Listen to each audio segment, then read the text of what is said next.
प्रेम की पराकाष्ठा, प्रेम भक्ति में लीन आस्था। अमिट प्रेम की पराकाष्ठा, प्रेम भक्ति में लीन आस्था। ऐसी है माँ गौरी, ऐसी है महागौरी, बांधे अपने प्रेम के रंग में बंध गए महाघोरी। बांधे अपने प्रेम के रंग में बंध गए महाघोरी। अमिट प्रेम की पराकाष्ठा, प्रेम भक्ति में लीन आस्था। अमिट प्रेम की पराकाष्ठा, प्रेम भक्ति में लीन आस्था। ऐसी है माँ गौरी, ऐसी है महागौरी, बांधे अपने प्रेम के रंग में बंध गए महाघोरी। बांधे अपने प्रेम के रंग में बंध गए महाघोरी।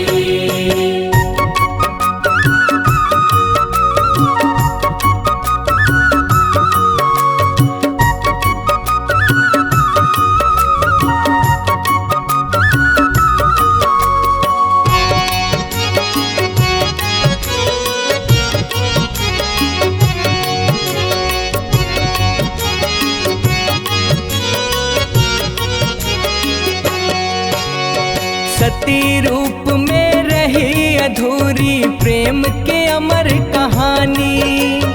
महादेव भी विरह में टूटे, ठहरे न नैन में पानी।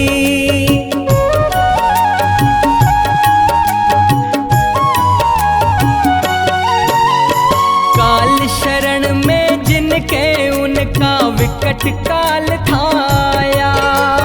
माया से जो परे सदा उनका मन भी भरमाया।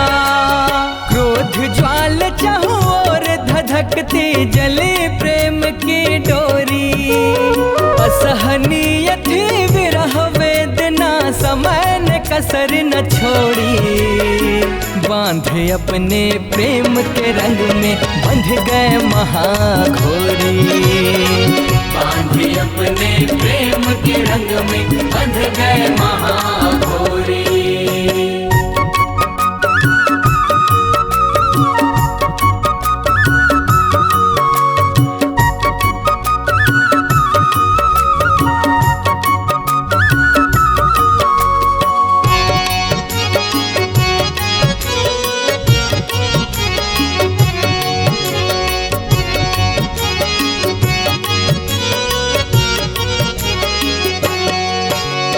पुनर्मिलन को हुआ जन्म, संसार पुनः हर्षाया।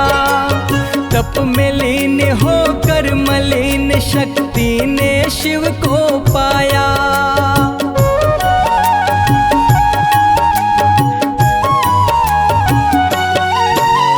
स्वच्छ किया गंगा जल से तब गौर हो गई काया। निश्चल प्रेम सदा ही रहता, शिव शक्ति ने बताया। जग तो ढूंढे अर्थ प्रेम का, ढूंढे प्रीत की डोरी। कांति कार्तिक प्रेम सार है, प्रेम है शिव की गौरी। बांधे अपने प्रेम के रंग में बंध गए महाघोरी। बांधे अपने प्रेम के रंग में बंध गए महाघोरी। अमिट प्रेम की पराकाष्ठा, प्रेम भक्ति में लीन आस्था।